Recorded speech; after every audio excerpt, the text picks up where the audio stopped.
國係人口大國，擁有超過14億嘅人口，要令咁多人食得飽，到底需要幾多耕地？你又知唔知道中國邊個省嘅耕地同產量最多？要確保糧食同國家安全，防止依賴糧食進口，中國提出糧食自給率要達到95%，亦即係話95%嘅糧食都要喺國內種植，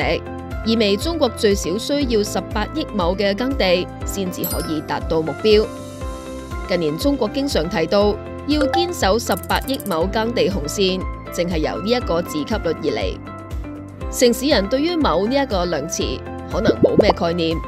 其實目前中國內地嘅畝即係大約666.67平方米，差唔多等於1.5個標準籃球場咁大。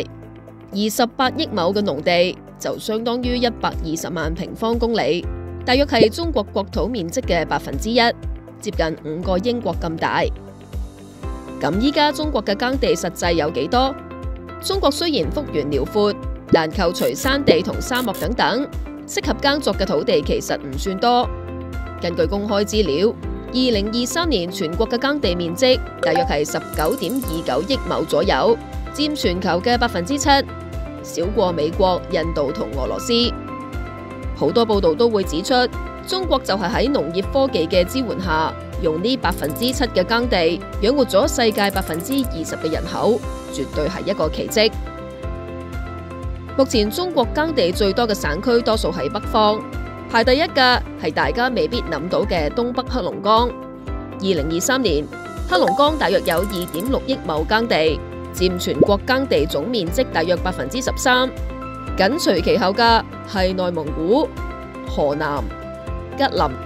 同新疆，呢5個省區共佔全國耕地嘅40%。2023年全國糧食產量折合大約係6.95億噸，當中有7788萬噸係喺黑龍江生產，佔全國總產量大約11.2%。